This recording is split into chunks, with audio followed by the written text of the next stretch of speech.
గుంటూరు, విజయవాడ నగరాల మధ్య అమరావతి రాజధానికి ముఖద్వారంగా ఉన్నటువంటి మంగళగిరి, తాడేపల్లి నగరం మాత్రం శరవేగంగా విస్తరిస్తూ ఉంది.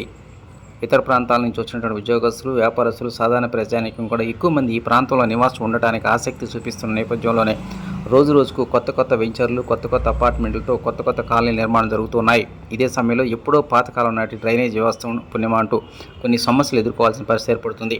భారీ వర్షాలు పడితే చాలు మంగళగిరి, తాడేపల్లి నగర ప్రాంతంలో కొన్ని కాలనీలు మాత్రం ముంపు గురి అవుతూ ఉన్నాయి.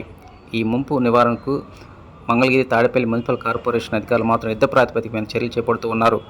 ప్రస్తుతం మీరు చూసినటువంటి ఈ ప్రాంతం మంగళగిరి మండలం కాజ గ్రామ శివార్లో ఉన్నటువంటి టోల్గేట్ ప్రాంతం. గత వారం ఓ రాత్రి కురిసినటువంటి భారీ వర్షాల కారణంతోనే వెంటనే వరద ముంపు గురి అయింది. వాస్తవానికి ఈ టోల్గేట్ అనేది ఎప్పుడు 2000 సంవత్సరంలో నిర్మాణం చేపట్టారు. అప్పటి నుంచి ఇప్పటి వరకు ఎలాంటి వరద ముప్పు గురి కాలేదు. కానీ గత సంవత్సరం అదేవిధంగా మన కురిసిన భారీ వర్షాలతో ఒక్కసారిగా తూర్పు వైపు నుంచి పడవ వైపుకు భారీ స్థాయిలో వరద నీరు చేరడంతోనే ఆ టోల్గేట్కి సంబంధించిన కమ్యూనికేషన్ వ్యవస్థ పూర్తిగా నష్టమైంది. ఇదే సమయంలో భారీ స్థాయిలో నష్టం జరిగినట్టు అధికారులు చెప్తూ ఉన్నారు. అదేవిధంగా చిన్నకాకాని గ్రామ శివారులో ఉన్నటువంటి దీనదయాళ నగరు, కాజ గ్రామం, మంగళగిరి పట్టణంలో ఉన్నటువంటి రత్నాల చెరువు ఇలాంటి లోతట్టు ప్రాంతాలు నిత్యం భారీ వర్షాల కారణంతోనే సరైనటువంటి డ్రైనేజ్ వ్యవస్థ గతంలో నిర్మాణం చేపట్టకపోవడంతోనే ఇలాంటి పరిస్థితి ఎదుర్కొన్నట్టు అధికారులు ఇప్పటికే గుర్తించారు.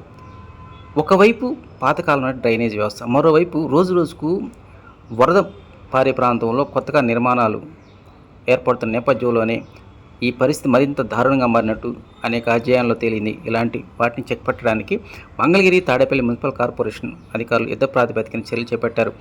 భవిష్యత్తులో ఇలాంటి పరిస్థితులు రాకుండా మరి ముఖ్యంగా అమరావతి రాజధాని కేంద్రంగా ఉన్న మంగళగిరి ప్రాంతంలో ప్రజలు ముంపు గురి కాకుండా ఉండడానికి పటిష్టమైన చర్యలు తీసుకుంటున్నట్టు మంగళగిరి, తాడేపల్లి మున్సిపల్ కార్పొరేషన్ అధికారులు చెబుతూ ఉన్నారు.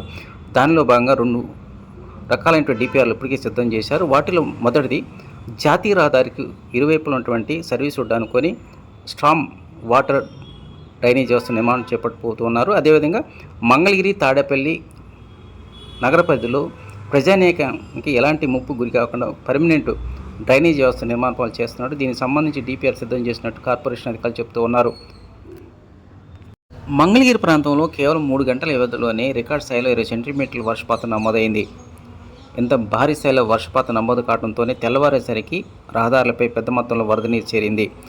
దీంతోనే అటు లోటు ప్రాంతాల్లో ఉన్నటువంటి కాలనీవాసులు అదేవిధంగా వాహనదారులు మాత్రం తీవ్రమైనటువంటి ఇబ్బందులు ఎదుర్కోవాల్సిన పరిస్థితి ఏర్పడింది. ఇంత పెద్ద మొత్తంలో వరద నీరు రోడ్డు మీద రావడానికి ఆక్రమణలు కూడా ఒక కారణమని కార్పొరేషన్ అధికారులు గుర్తించారు. వివిధ గ్రామీణ ప్రాంతాల్లో కావచ్చు, పట్టణంలో కావచ్చు, ఎక్కడైతే ఆక్రమణ గురైందో ఆ ప్రాంతాన్ని తక్షణమే తొలగించడానికి మాత్రం అధికారులు నిర్ణయించుకున్నారు. ఒకవైపు ఆక్రమణ తొలగింపు, మరోవైపు డ్రైనేజ్ వ్యవస్థను మెరుగుపరచడం ద్వారా భవిష్యత్తులో ఇలాంటి పరిస్థితి రాకుండా అడ్డుకట్ట వేసే అవకాశాలు ఎక్కువగా ఉన్నాయని కార్పొరేషన్ అధికారులు గుర్తించారు.